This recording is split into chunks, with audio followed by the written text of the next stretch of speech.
Welcome to Midlife Mastery. This is the show where we're looking for ideas, information, inspiration on how to live a phenomenal second half of life.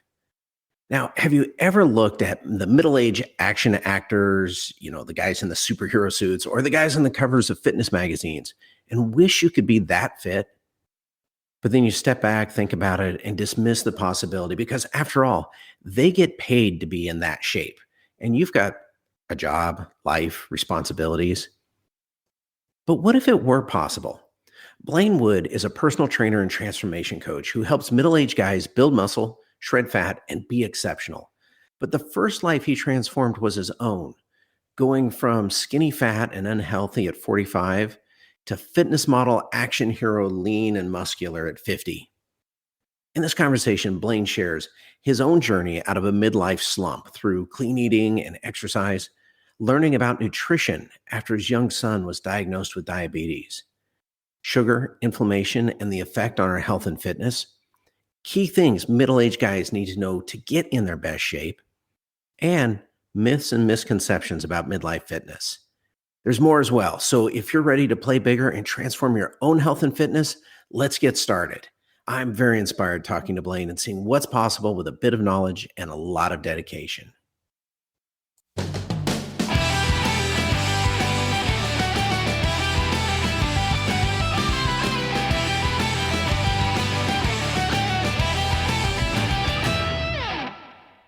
Welcome to Midlife Mastery. Today's guest is Blaine Wood. And so, Blaine, you're a personal trainer. In fact, your Instagram profile is really caught my eye because it's helping middle-aged guys build muscle, shred fat, and be exceptional. I love all those things and be in the best shape of your life, even halfway through it. And, a lot of what this show is about is how do you create an exceptional second half of life? And a big part of that is health, wellness, fitness. In fact, when it comes to guys, I notice that's kind of the area that a lot of us focus is, fitness. It's very tangible. It's easy to see when we're in shape, when we're out of shape. And so with that as an introduction, what got you focused on, being a trainer, helping middle-aged guys? Hey, Brock. Yeah, thanks for the introduction. That was great. I really appreciate it. First, I just wanted to say I am thrilled to be here. I listened to a lot of your podcasts and a lot of the folks that you've already had on, and you're nailing it. It's great. Us midlife folks, and especially the guys that I help, they can really benefit from a lot of the things that you've been saying. So that's really cool. Appreciate you fighting the good fight for us. So, but yeah, it's great to be here, and I'd like to talk about kind of my own journey and how I got to where I am today. I'm 50. I just turned 50 in April.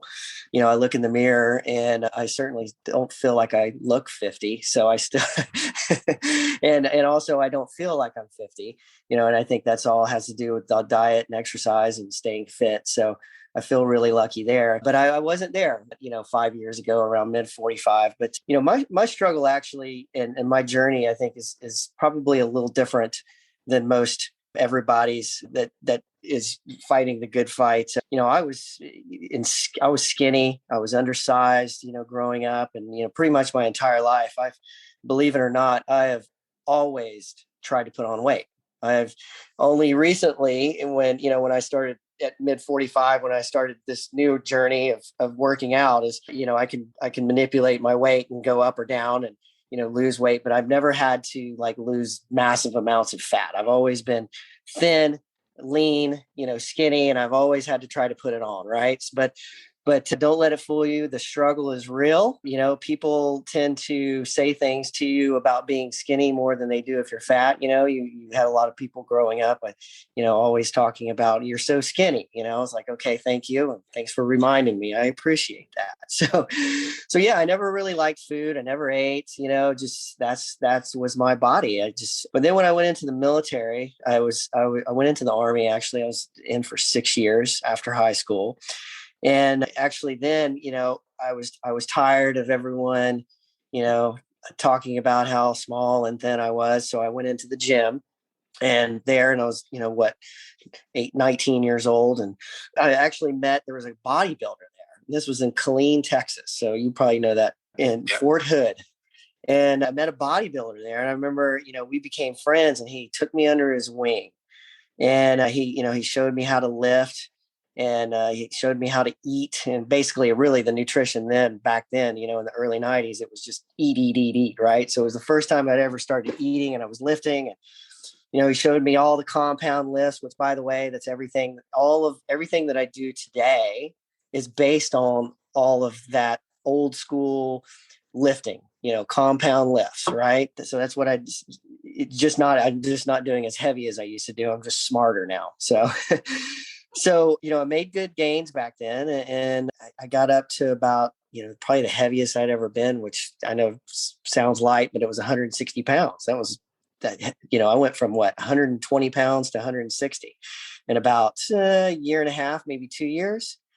Okay. So then, interests changed. I was doing a lot of traveling for the military, and, and I stopped, and I started and stopped again at various times over the next 20 years, and just, never made it a priority. And it just didn't stick to start again. But then around age 45, so that's when everything changed. That's how I kind of got to where I am today over the past 5-6 years. So around 45, I started to have, marital problems, and started going through that, and had kids, and actually ended up getting divorced, and having to deal with all that. And I remember, there was all these stressors going on around that same time. I was, really busy with my career, with work. And I remember a coworker pulling me aside during that time, and and asked me, "Hey, are you sick?" And I was like, "Sick?" I said, "No." I said, "What do you mean? What do you?" He goes, "Well, you need to go get checked. You just don't look healthy." He goes, "You look thin. You look, your face is sunk in. You don't look good." Right. So, and he was right. I ate the wrong foods. I was skinny fat. I was stressed out to the max, not in the best health. And I had zero confidence in myself, none. Right. And then also my son, who was 3 at the time, he had been diagnosed with type 1 diabetes around that same time. So, there was just a ton of stressors in my life at that point in time. And so I knew I needed to turn things around. I knew I needed to do something quick. I'm 45 and I'm in this shape. I'm about to be divorced, and I've got to do something. I got to make something happen. So what I did, I went to the doctor. I got a checkup, and, he said the same thing. I need to start eating better. Luckily everything seemed fine, or as far as the vitals, right? Blood pressure was a little high from the stress, right? But I just wasn't healthy, right? I was on a bad road that I was traveling down. So I went, and I knew that I needed to, what I needed to do. I was like, okay, I need to work out. I've been there before. I know what I need to do. So I got a gym membership. I jumped back in the gym, was cleared by the doctor to do that, and started exercising. It started helping with my stress. I started to see, started to see progress, right, in a short amount of time. So, and also I had learned a lot about nutrition during this time too, because my son is a type 1 diabetic. And so, I learned a lot about, sugars and what they do to the body, and inflammation, and, all of those things. And so I started eating almost like my son, and eating, better meals. And, I remember for lunch, I would have a peanut butter and jelly sandwich with a bowl of Cheetos. Right. And, and, and then, of course, that's all gone now. I eat very clean. I eat almost like a diabetic, but, I eat protein. I eat a good solid carb, a complex carb, and I eat, fruits and lots of vegetables. Right. And, I eat all the good stuff.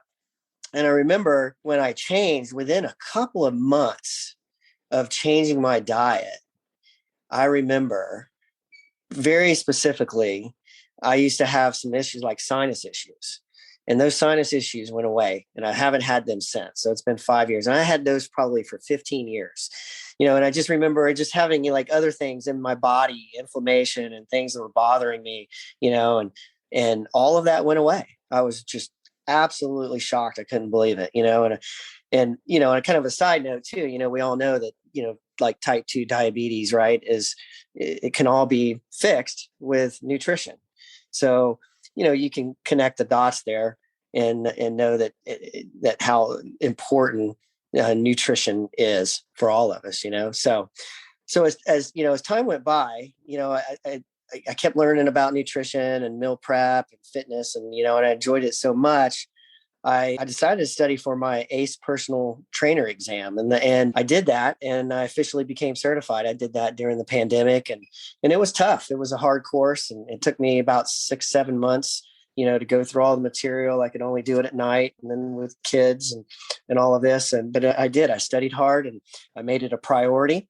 Just like everything else, when if people have a hard time doing something, you've got to make it a priority. You have to make things a priority. So I ended up doing that, and that's why I want to continue my fitness education today, and I want to keep going, and I want to keep helping people because I genuinely like to help people and make them be the best versions of themselves. That's what I want to do. So I also given myself a little plug here. I'm in the process. I just completed some comprehensive ebooks that I wrote all in my spare time, on my journey and what I did, how to shred fat and gain muscle.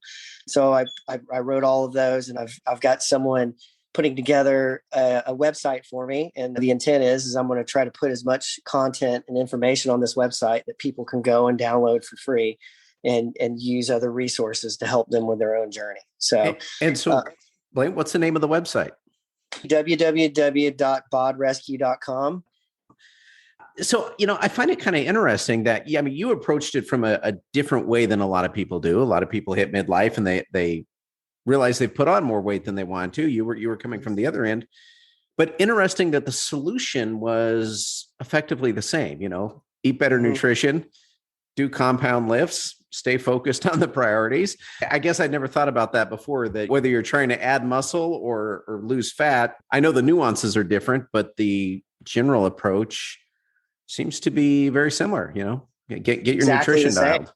Yeah, it's exactly the same. It's the same nutrition, whether I want to gain weight or lose weight. And I do that. I spend, for me, I kind of do it as a hobby, and I enjoy, during the winter months, about 6 months out of the year, I'll go into a calorie surplus, and I'll eat. And then about 3 months, once spring hits, I'll go into a calorie deficit. And then, to lose the fat and get that, shredded look. Right. And then the remaining 3 months, I'll stay in maintenance. I'll maintain my weight, and I won't go up or down a lot, but on my frame, usually 10 pounds is a lot of weight for me. Right. You can tell a big difference on my frame. So, but I do like to run lean, but you're right. It's all about calories in, calories out. And there's all the other nuances of macros and those things, but it really comes down to how many calories are you eating per day? If you eat more than you should, you're going to gain weight. If you eat less than you should, you're going to lose. But it's always important not to take that too far, right? You never want to take the diet restrictions or the calorie restrictions too far. So there are limits, for males and females, and people need to be aware of that, because it is dangerous, because your body needs nutrition. Your brain and your all of your organs, they need carbs, they need protein, they need fats, they need calories to survive. Well, and you had pointed out that it's not just the number of calories, but also the quality of the food. You mentioned. Right. You immediately had health issues clear up once you started eating clean. Yes, you can hit your calorie numbers having the peanut butter sandwich and Cheetos, but yes, there is a price that comes with that as well. Right. Very, very good point. And yeah, glad you brought that up. Yes, the calorie content can be very, very different. Right. You could be eating 2,000 a day, but it could be horrible calories, right? Right. Empty calories. And then you could eat a 2,000 calorie a day of nothing but healthy food and still lose weight, right? Because you're eating just better quality food. Yeah. And it clearly works. So, no one can see this, obviously this is all audio, but if you check out Blaine's Instagram page, It clearly worked. And you were not 160 pounds anymore. I don't know what you weigh now, but I would. Actually, I believe it or not, I am. Seriously. Yes, I am very, yes, it is. I still don't understand it. I still have people just consistently guess my weight. You always, when you're out and about, right? Of course, I'll wear tank tops, right? It's tank top season. And you're out and people are always like, hey, how much you weigh? 180, 190, and Yeah. I'm like, yeah. But no, it's amazing. It's when it's an optical illusion. That's for sure. All So right. Well, so weird question, but I am trying to picture you weighing 160. How tall are you? I'm 5'8". Okay. Yep. And All right. since this is a midlife podcast, yes, I have shrunk. From 45 to 50, I've lost an inch. Wow. All right. So So that, yeah. so I was going to say, so that is, because I've got your Instagram pulled up on the screen here, and that is a great tribute to just how body composition changes the appearance. I mean, clearly you're lean, but yeah, I would have guessed at least another 20 pounds heavier unless you're, like 5'4". So Right. yeah, so that's amazing. Clearly you've seen results. You're working on helping other people see results. And so, let me ask from your experience. Well, from my experience, midlife is different. I mean, I like to believe that age is just a number, but the reality is my body reacts differently than it did when I was, 25, 35, even into my 40s. So what is it that midlife guys, middle-aged guys, over 40, over 50 need to know if they want to get in the best shape of their life? Right. Yeah. Great question. I think, older adults, you have to commit. There's pretty much an absolute minimum of about 150 to 300 minutes of cardiovascular exercise, such as running, swimming, cycling, things like that you have to do in a week. Right. And also strength training twice a week. So, that's an absolute bare minimum that you need to do if you want to, if you're at midlife and you want to get in shape. So, the reason is, of course, unhealthy lifestyles, right? They lead to a lot of complications such as obesity, heart disease, type 2 diabetes, and inflammation and all those good things, right? So a regular exercise program can prevent and reverse many of those symptoms. So that's why it's really important for us middle-aged guys to get out there and start moving, right? There's all sorts of success stories out there that prove that. I know people personally that had type 2 diabetes and started eating healthier, and they were on insulin and just bad health, and just from cutting out processed foods and sugars and eating healthy and fruits and vegetables, and they completely turned it around and no longer on insulin. It's so amazing. There's plenty of stories out there. If someone's not sure about it or doesn't believe in it, just all you got to do is Google it. And of course, as middle age, if you haven't been in the game or you're not working out or you're thinking about getting into it, I always recommend, you got to get cleared by your doctor. You should go to your doctor, get a checkup. We, as older guys, we should all be getting, at least yearly checkups, right? Getting all the boxes checked, because, something's wrong. A lot of that stuff is preventable, and you don't want to let it get too far. Nobody should be too proud to, or not have enough money to go to the doctor. It's a must. Also, what they need to know, is pick a routine for your skill level. If you're a beginner, then do a beginner routine. If you are an intermediate, then do an intermediate routine, and then work up. As you advance and progress, you got to learn how to progress, right? And just build on top of what you have. So that's one thing. You can't go for a couple of weeks, stop for 3 weeks, and then start again. You have to be consistent. And also emphasize recovery. Recovery is a really big thing too as we get older. Our bodies need more rest. And, maybe you don't need to get to the gym as much as you used to. And, I know for the past 5 years, I mean, I think I've had a sore muscle or something on my body that's been sore at a different part of my body for 5 years now. It just never ends, but I work through it, and I ice it up, I take care of it, and it's not bad enough that prevents me from lifting. So, and I think in the last one, is most of all, have fun. This shouldn't be something that you loathe, right? You're doing this for you. You got to turn your health around. It shouldn't be something that you don't look forward to. I mean, we all have bad days. We don't want to go to the gym. That's a whole different subject, right? You just got to put that out of your mind and go, but you shouldn't loathe it when even when you get there, and it does hurt. Working out hurts, and you've got to learn how to embrace that. Yeah, in fact, you highlighted something that I've noticed as I age, that it takes me longer to get back into the groove if I haven't been exercising for a while, and I get out of it much quicker. Like it used to be, I could take a couple weeks off, pick right back up where I was, no big deal. Right. And that is not the case anymore. And it takes me a while to build back into it. Now, some of that's a little bit of hesitation just because I've done a lot of stupid things in my life and injured myself by getting too enthusiastic at the start. But, I just notice I need more time and have less downtime, just that consistency piece that you mentioned. Well, where do guys, I already mentioned kind of some place we can get in our own way by trying to do too much in too short of time, but where do guys typically get their own way when they're like, okay, I'm going to get the best shape of my life. I'm going to start an exercise program. Where do they get tripped up? I think, I think a lot of guys, or a lot of even people, right, that just in general, they make the fitness journey too complicated. They rely on the internet, and they rely on opinions of others, to get their information.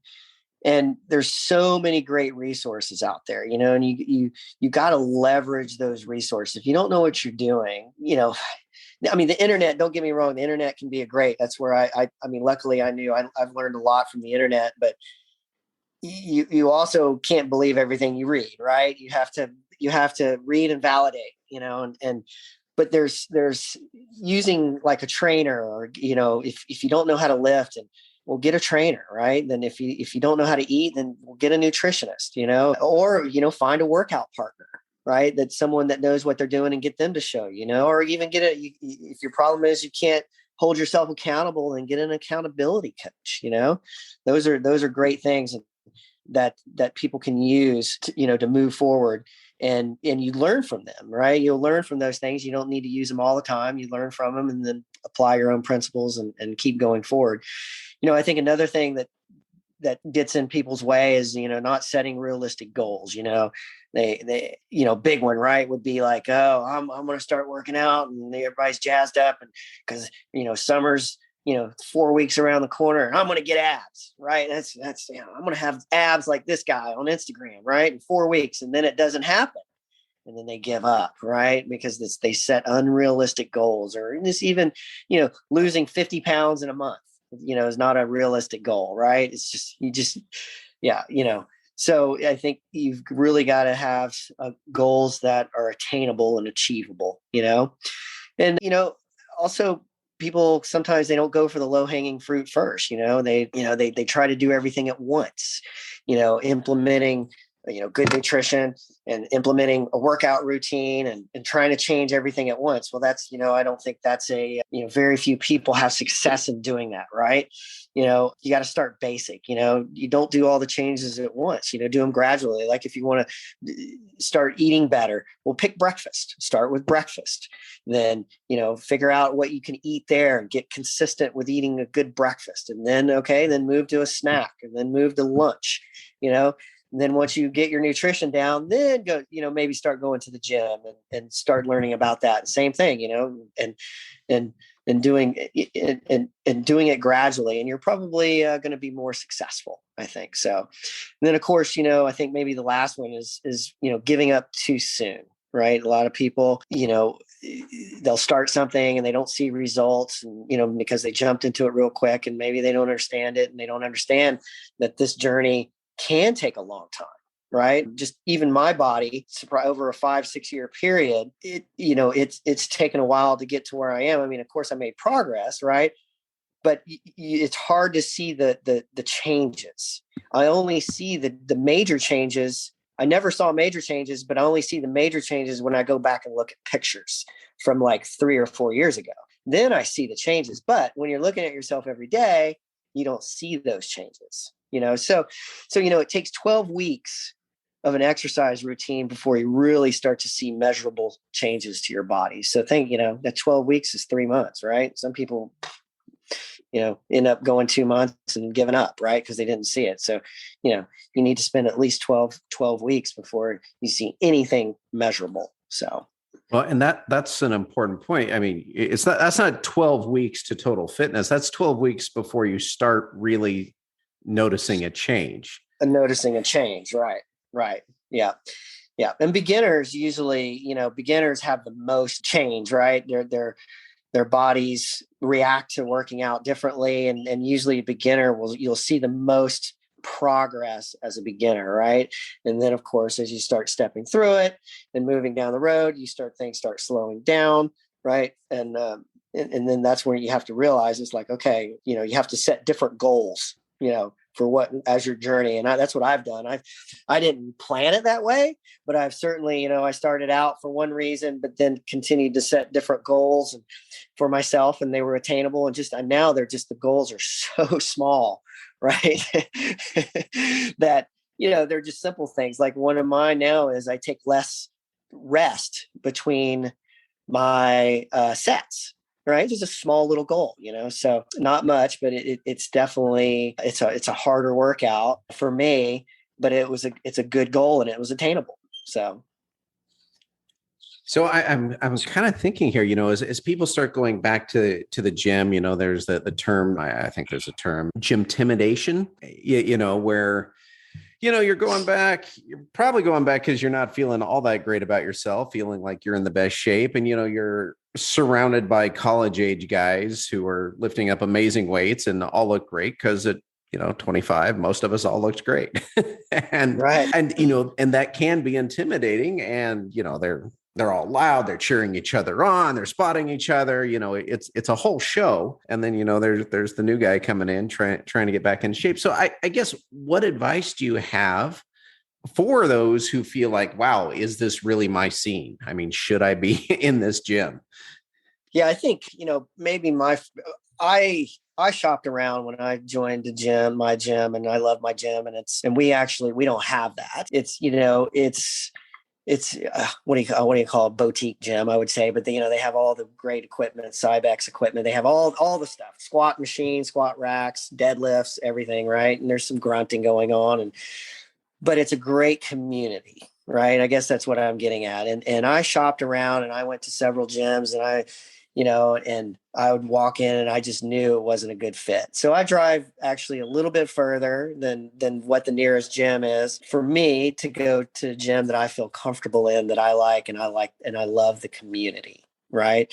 And I think that's what, that's important. I mean, and not everybody can do that, but if you have, I live in an urban area, in Atlanta, and there is a lot of gyms. So I have a lot of choices, right? I know that a lot of people don't, but I think if you don't, and you have no choice, and you go in and you're doing that, I think it's one of my things is, I guess, as I've gotten older and I've probably said this in one of my posts about, aging men is, stop giving a crap. Right. Who cares what anybody else thinks or says. Right. And I think as you get older, you kind of tend to naturally do that. Right. And I know I've done that. I used to be, I used to care what people think. And now it's things like, okay, I don't care. I'm doing what I want to do and what's going to make me feel good. Right. So, but I think, as you get back in there, you got to try to not let those things, bother you, and you've got to, you got to apply yourself, and you're not too old and you're not too frail to do this. You can build muscle, right? You're at midlife and you can still build muscle, and you want to be in there and you want to be the best version of yourself. Well, you just touched on something. I was going to ask you about some myths and misconceptions. And I think that is one, just the idea that, oh, it's too late for me to get in shape. It's, I'm too old to do that. Well, obviously we know that's not true, although even if it feels that way, what are some other myths and misconceptions that people get stuck on? I think, like injuries, especially older guys. I've heard a lot of them say that injuries are preventing them from exercising, and I think there's still always something that you can do. There's always body weight exercises. I think you'd have to be seriously injured, to not be able to do any exercise. I think that, it's also people are saying, life's too busy. But you got to make the time, right? That's what I had to do. I had to give up some other things. And I went through and decided, I wrote down everything that I was doing at the time and saying, okay, how can I fit in an hour and 20 minutes into the gym? Right. Of course, it takes 10 minutes to drive. Usually takes an hour to work out, get in, get warmed up, and get out of there in 10 minutes to drive home. So usually an hour and 20-minute commitment, at least 4 to 5 times a week. And so you can't make up the excuses that life is too busy, right? And I think I touched on it a second ago, but some myths and misconceptions, and one that I hear a lot is, I can't build muscle at midlife. That's absolutely not true. I mean, I have built more muscle in midlife than I ever dreamed of. And, there's journals, there's studies out there by, reputable publications, where 90-year-old men have actually put on muscle, not a lot of, you're not bodybuilder muscle, but they've put on muscle, right? As long as you're getting enough nutrition and your protein and you're training with weights and doing resistive training, you will, put on some sort of muscle. So, and, I think maybe one of the last ones is you don't need a lot of supplements. I know a lot of people probably, spend a lot of money on supplements. And I think that's another thing that kind of gets in people's way, and is they start spending a lot of money on supplements and they think that they need to do that. Good nutrition will take care of that. If you have good nutrition, you don't need a lot of supplements. You eat more whole foods. And, although, yes, I do supplement, I use creatine, and it's proven to work.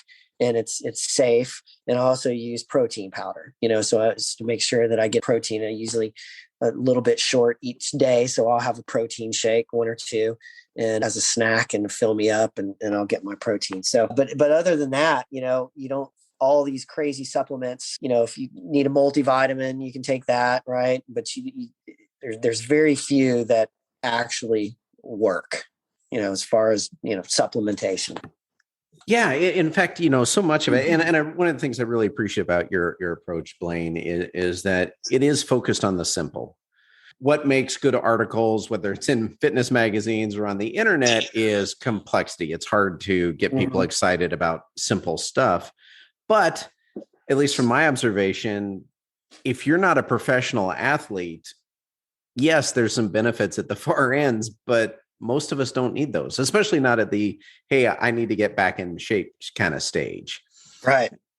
Yeah. It's sexy sales, right? And it's, it amazes me, some of the things, as I get out there and I see some, articles, and I see influencers and the things that they're touting, and I just can't believe it. I'm like, why is this so complicated? I mean, just look at what you're eating, switch up to good food, eat whole foods, try that, because I have talked to people too, and they say, oh, I can't do this and I can't do that. And I'm like, well, what are you eating? And do you know what you're eating? No, well, beer, latte, had some fried chicken. And I was like, well, there you go. Right. You're not going to get where you want to be eating like that. I mean, it's just not going to happen, and I understand that you can have the occasional, and I do it too. I usually pick 1 or 2 days and I'll have some meals like that. But for the most part, I would say 95% of the time I'm eating very, cleanly healthy and eating good food. Speaking of good food, I did want to loop back around to something you had mentioned earlier, Blaine. And, for guys our age, we hear a lot of talk about, blood pressure and heart disease. We hear maybe diabetes, type 2 diabetes. We might hear about low testosterone. I mean, those are the things that get the headlines. But you mentioned inflammation, and that doesn't really get talked about that much. So tell us, what's the significance around inflammation? Why is that a problem? Well, sugar, it is proven, sugars and added sugars cause inflammation in the body. And when if you think about inflammation and what, most people are going to think, oh, my arm is inflamed, or, that's not what we're talking about here. It's your internal organs. It doesn't take much inflammation to, become sore for something to go wrong. Right. So your body is fighting these reactions. Right. And that's what causes that. So, it could be any forms of that, and your body won't operate correctly. If you're filling your body full of bad food and all the processed foods and the sugars and all of that, it's trying to compensate, right? And this is what I've learned from my son from being a type 1. I have a device, and it monitors his glucose, his blood sugars, right? It's connected to his arm, and I have it on my phone, and I can see it, and I can see when something goes in his body. And if it's good food, and it's complex carbohydrates, and he'll stay steady, right? And then, but if you give him some bad food, he's a kid, he's 8 years old, occasionally you have to give him something, right? And you can see how it just spikes the sugar. So your pancreas, right, is producing the insulin to fight that off. So if you're constantly eating sugar, that means your organs and your body is working to compensate overtime, right? And so that's causing a lot of inflammation in your body. So It's just not good for you. And it is amazing. I've learned how I can see this in real time from my son, and that's how I changed. It's pretty shocking to see what certain foods do in real time. There's a lot of foods, high on the glycemic index, and it's hard to eat clean all the time, right? I'm not saying, you should go out and just drastically change what you're doing, but that the start is the win here is you're cutting out processed food and added sugars. That's the win. And one of the things that I was shocked once when I tried to just cut things down to less than, I think, 15 grams of sugar a serving. Mm-hmm. And this was years and years ago. And I'd read an article that kind of inspired me to do that. Yet there's not a lot of food out there with less than 15 grams of sugar if you're buying something out of a box like processed food. It's amazing how much sugar is in everything. Oh, yeah, it's in everything. And there is a difference between, fruit sugar, right, and processed food sugars, right? A huge difference. So I don't want to make sure people don't take that the wrong way and stop eating fruit, right? I mean, that's totally different. And we're talking here, processed food and the added sugars. That's what you're looking for. And I guess just getting conscious about that, at least I find that helpful for me because, I discovered there's so many like adult breakfast cereals that have more sugar than the kids' breakfast cereals, which, oh, yeah. And one is obviously not healthy. The kids is clearly aimed for a child's palate, and the adults is supposed to be healthy and yet can have even more sugar. And anyway, I was just kind of shocked by that. And so it's so easy to think you're doing the right thing and discover that, no, you've just been still getting in your own way because you weren't aware of what was in what you were eating.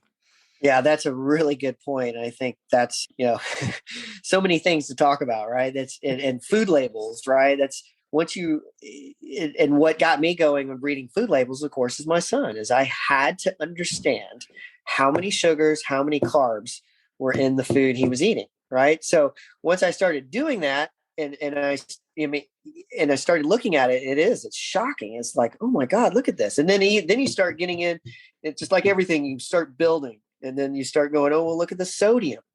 Well, look at that. There's no fiber in that. There's no, well, what are all these ingredients? Why does they all start with X and end with Z, right? These ingredients.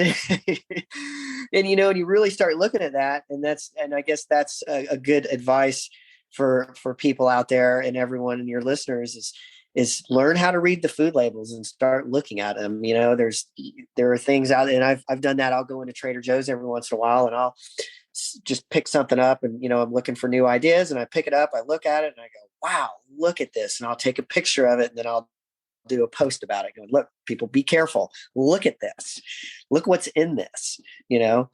So there's definitely some things out there that will derail you in a heartbeat.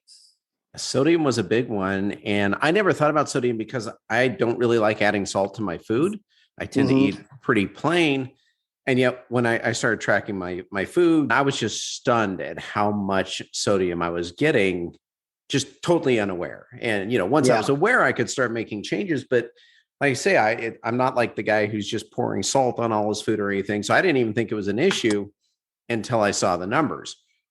What were you at? How many milligrams? Oh, it was horrible. It was like north of 3,500, Oh yeah. 4,000. It Yeah. was, so it 20 wasn't 2,300 is the recommended, right? That's right. the FDA, right? So that's still like, ugh. But your body still needs salt, right? You still Right. need that, right? Your body needs it. So I still make sure I get at least the recommended daily allowance. Yeah. So Yeah. I was in no danger of a shortfall on sodium. yeah. Yeah. Most people don't realize, go pick up a can of soup and have a Oh, look at that.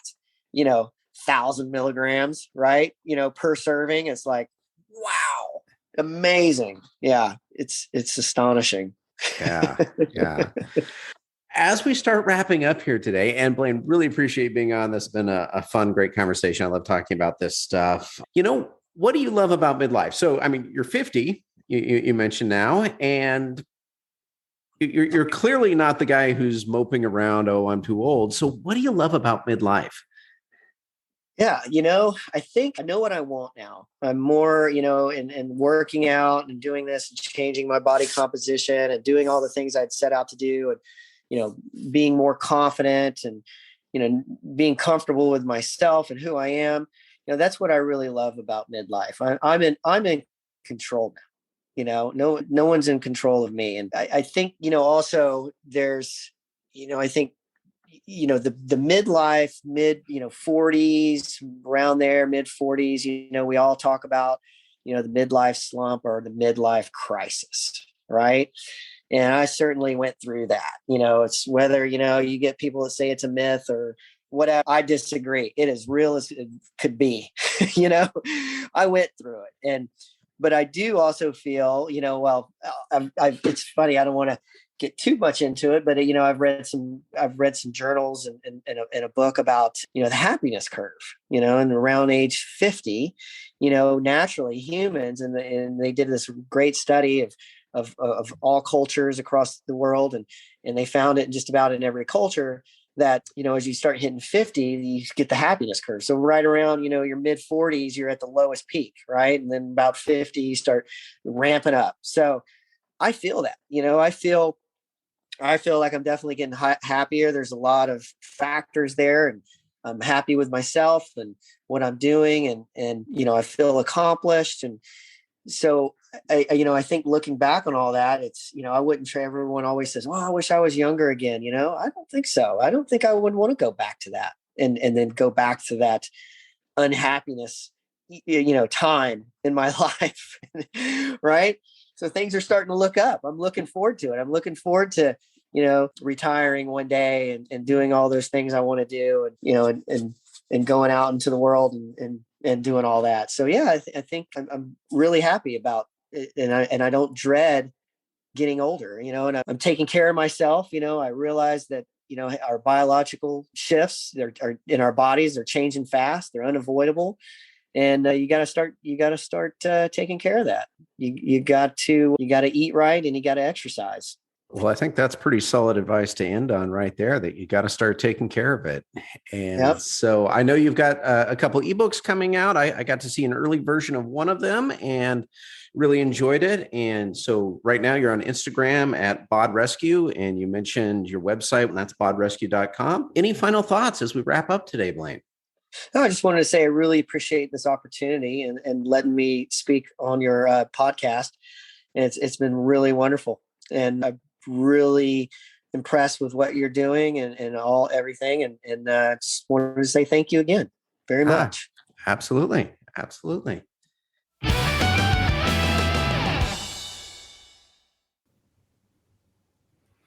Well, thank you for listening today. I want to just say a few things before we wrap up here. First off, we now have listeners in 42 countries and continue to grow primarily from word of mouth.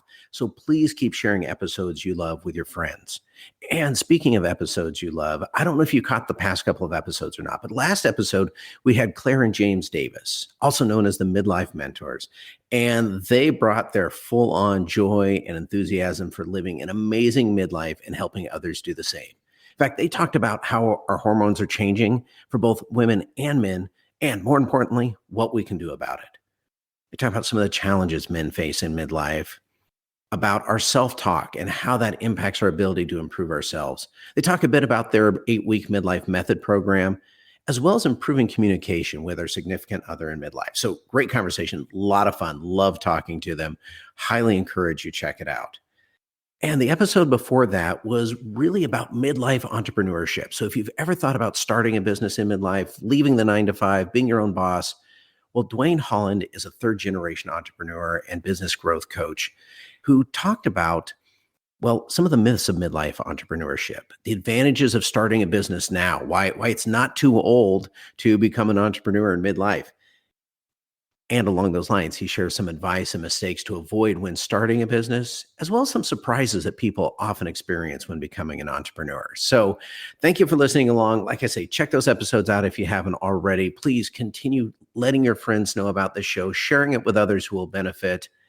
Let's get started.